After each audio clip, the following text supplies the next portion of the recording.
Thank you, Dr. Rosales. And thank you, dear participants, for staying with us until this time. We don't have curfew yet. We don't, right? Okay. To formally close this conference, we invite the Undersecretary of the Department of Science and Technology, who leads initiatives to advance scientific innovation and policy research across the Philippines. With a strong background in both academia and government, she brings strategic vision to bridging research, technology, and inclusive national development. Ladies and gentlemen, please welcome DOST Undersecretary Leia Buendia.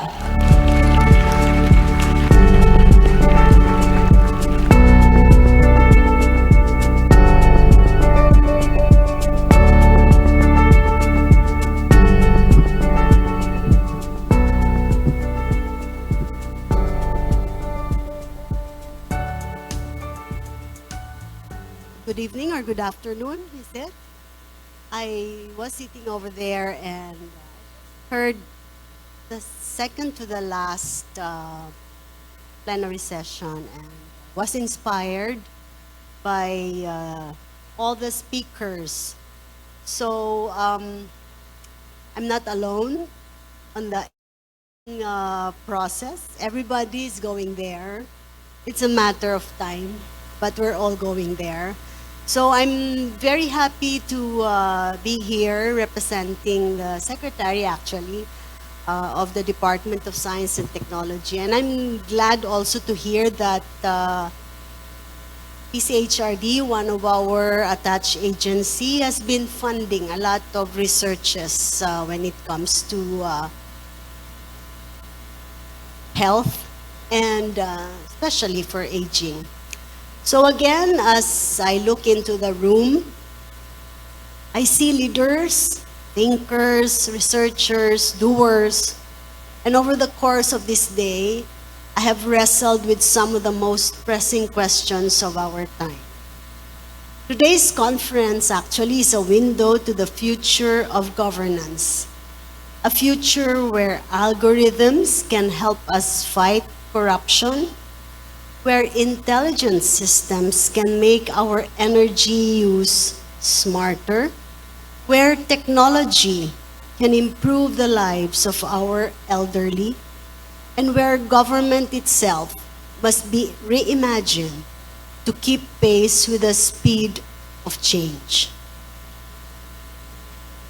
We came together to exchange ideas, but more so, to challenge assumptions, confront risks, and discover opportunities in the age of artificial intelligence. And what makes this gathering remarkable is not only the breadth of expertise in this room, but also the shared conviction that technology must serve humanity and not the other way around. So we begin to close. Let us not think of this as the end of a conference. Let us think of it as the start of a collective journey to ensure that AI and all the innovations that will follow become tools for building a future that is inclusive, transparent, and resilient. On behalf of the organizers, I extend our heartfelt gratitude for everyone's presence and active participation in this 11th Annual Public Policy Conference, held in celebration of the 23rd Development Policy Research Month. Your energy, I am very filled with the energy that has been in this room for the whole day. Your ideas and your questions have given life to this gathering and ensure that it will leave a lasting remark. This year's theme, Reimagining Governance in the Age of AI, challenged us to reflect not on the technological possibilities, but also on the governance responsibilities. In the opening plenary, we discussed how data analytics and digital platforms can modernize government operations, promising efficiency, transparency, and responsiveness.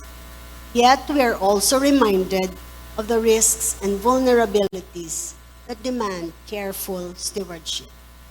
In AI, garbage in, garbage out. So whatever data we put in, that is the one that we will harvest. In Plenary 2, on energy and AI, we're confronted with the paradox of innovation. How the same technologies that can optimize energy efficiency also consume tremendous resources. AI consumes a lot of energy. The challenge therefore lies in achieving a balance, embracing AI while staying faithful to sustainability and climate commitments. In Plenary 3 on the AI-augmented fight against corruption, we heard about the promise of integrity analytics and smarter monitoring systems. But we also recognize the real risks of misuse and the need for policies that ensure accountability, inclusivity, and trust. Finally, in Plenary 4 on governing aging societies, we faced a reality often overlooked, that technology must serve people across all generations. Intelligent systems should not widen inequality, but instead support active aging, human capital resilience, and equitable care for the elderly. Across these discussions, one truth resounded. AI is not destiny. It is a tool. How it shapes our governance, our economy, and our society depends on the choices and decisions we make today. As we close, allow me to highlight 3 commitments we must take within us. Responsible innovation. Innovation without responsibility leads to exclusion, exploitation, and mistrust. Responsible innovation means ensuring that ethical considerations, human rights, and sustainability are at the heart of every technological adoption. AI should not replace human judgment, but enhance it, making governance more compassionate, not less. Second is collaborative governance. The age of AI is not a challenge for government alone.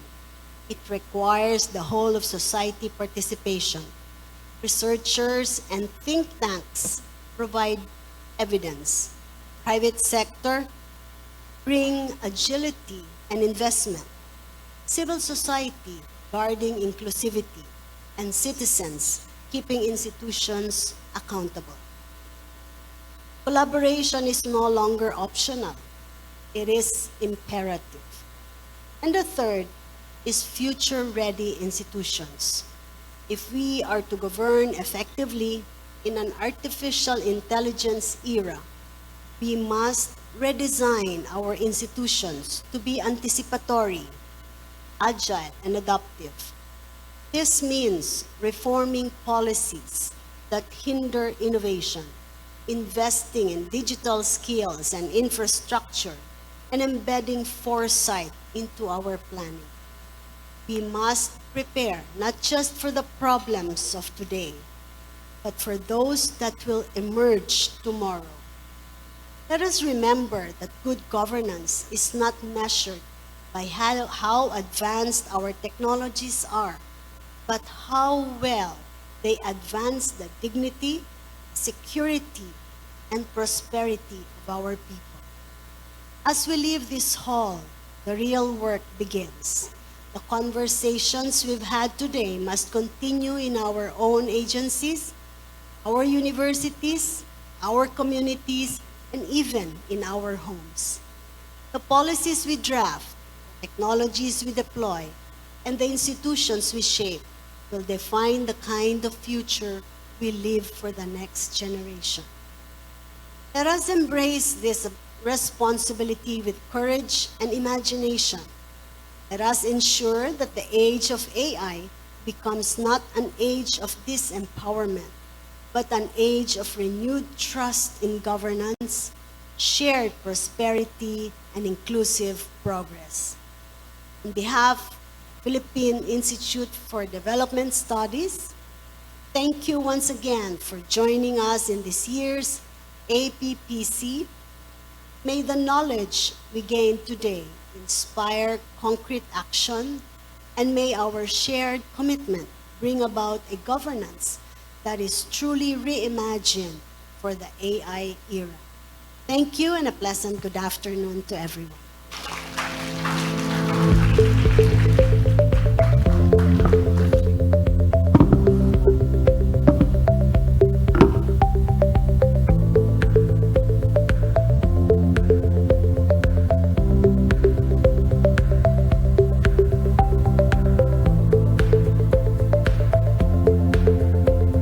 Thank you, Undersecretary Buendia, for sharing your insights and commitments. So today's conference has shown us that while AI offers vast opportunities, it is sound and inclusive governance frameworks that will determine how these technologies truly serve the public good. And I think that message has been on and on a while across the entire session. So as part of the 23rd Development Policy Research Month, may the insights shared here guide us in shaping people-centered policies that ensure AI strengthens rather than undermines governance. So before we officially end, let us watch this video to look back at what transpired in today's APPC. So may I request everyone's attention to the screen, please? Roll VTR. I warmly welcome you to the 11th Annual Public Policy Conference, or APPC. We gather at a defining moment, the theme, reimagining governance in the age of AI.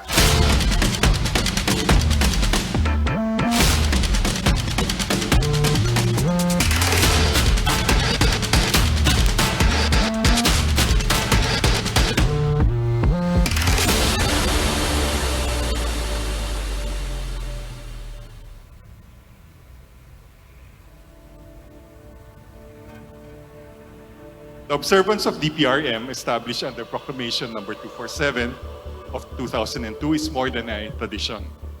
It is a national commitment to place evidence-based research at the heart of policymaking. In an era of rapid technological, economic, and social change, decisions cannot rest on intuition alone.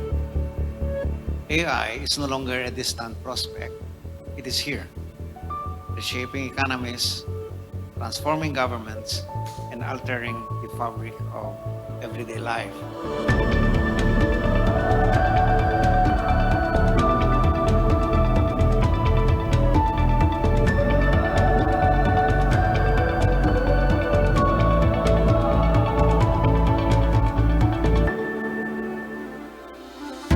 The age of AI is not about replacing humanity. It is about enriching it. It is about combining human and artificial intelligence to make governance inclusive, transparent, and resilient. Let us not remain spectators as the world advances. Let us lead with vision, build with purpose, and innovate with heart.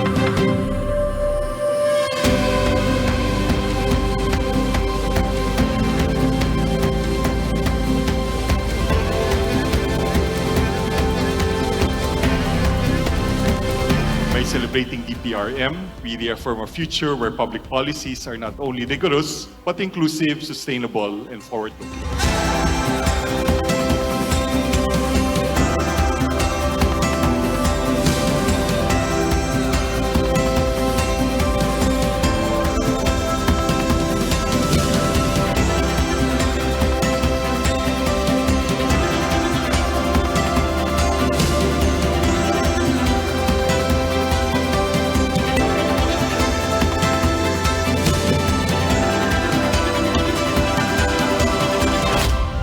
This is precisely the value of our plenary today, to look at the global as well as the regional perspective and experiences to reflect on what lessons can the Philippines take from it.